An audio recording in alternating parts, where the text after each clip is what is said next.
Traveling through Ocean City, we've been mentioning that construction zone on northbound Coastal Highway. Little by little, it's been moving northwards, and it now begins at 56th Street, goes all the way to just past 62nd Street, which is where Route 90 accesses Ocean City. So you can see how that might cause delays throughout the day.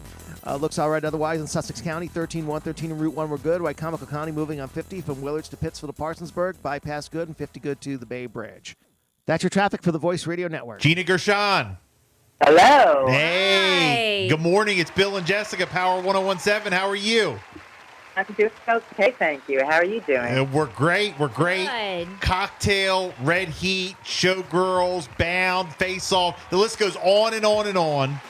Wow, you've had a pretty impressive resume. Incredible. Oh, thank you. And more to come. Yeah, no, absolutely. Also, you had your supporting roles on FX's Rescue Me, HBO's How to Make It in America. Wow, and you know you're into the action thing too, the action films and TV shows. So pretty cool. Where are you calling from this morning? I'm in New York City. Where are you? We are in actually our radio station is located in Delaware. We're in Lower Delaware though, like Ocean City, Maryland. You ever been down this way? Of course. I've had my soft shell crabs in Maryland, and Really? I floated the Delaware River in a tube. Okay. Now, where are you from? Where are you from originally? I'm originally from California. Okay. All right. Is New York? You just there for the new project, or is that where you reside now? I've been residing here for a long time. I came to college here. I went to NYU, and I never left. Oh wow, nice, very good. Well, look, How's the weather where you are? Is it really cold and rainy? It's like getting kind of so windy here. No, well, you know what? Yesterday it was close to 80 degrees. I couldn't believe it. We couldn't believe it. Yes, today it's like back down to the 50s. To 50s. So, and wow. then Saturday it's supposed to be 27 at 7 a.m. Wow. Crazy. Weird. So when people say global warming, you know what? I'll just enjoy it while it lasts. Hey, enjoy the water while it lasts, because that's going away quickly, and no one seems to be talking about that. Right. Wow. Well, look, you've got a new project out. New movie, 12 Desperate Hours, premieres tomorrow, 8 p.m., and that's on Lifetime, and again on Sunday at 4 p.m. Give us a rundown. Tell us all about it and your character. Well, I'm the director in it, so I'm not in it at all. Okay. And it's based on a true story from Anne Rule's book, where it's a woman who's a very loving mother, compassionate, empathetic, very protective over her kids, but doesn't really stand up for herself, always puts others in front of herself. And then also the guy shows up a little bit, maybe with mental health issues, maybe not, but he does have a sawed-off shotgun, and he wants to find his girlfriend so they can go off to Pismo Beach.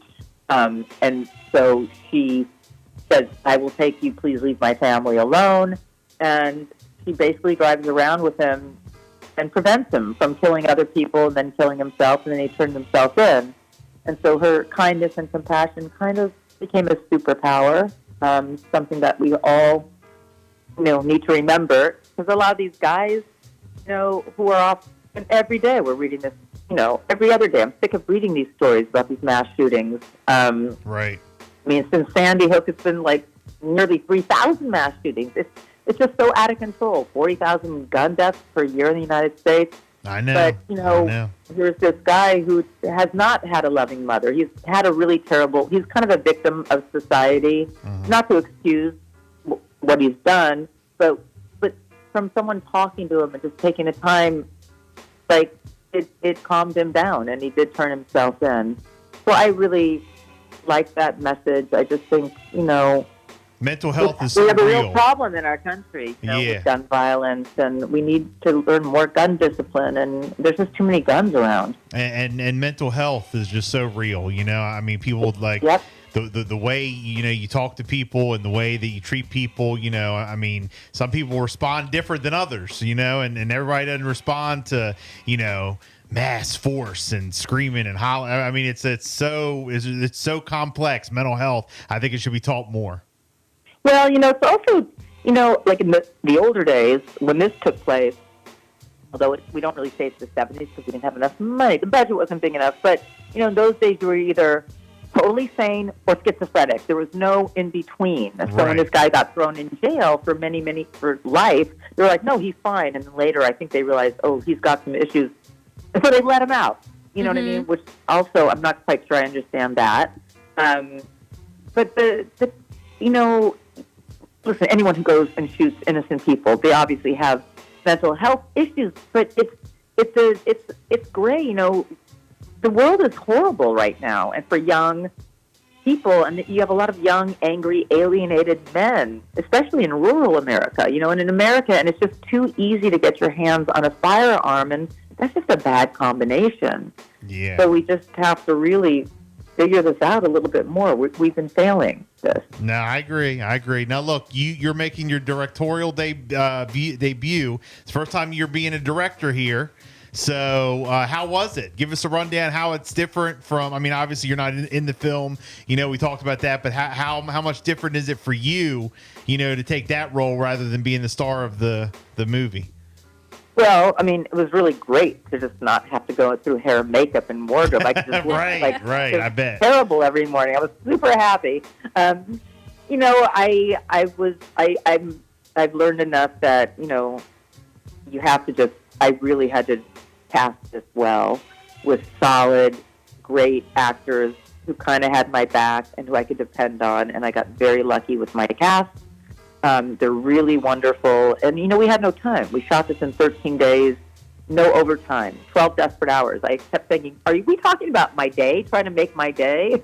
That was my joke. So I liked looking at the whole picture. I liked putting in secret messages that meant something to me throughout the whole movie. I loved doing music, and I worked with a wonderful composer, Lucas Wachowski. I worked very hard on the score with him.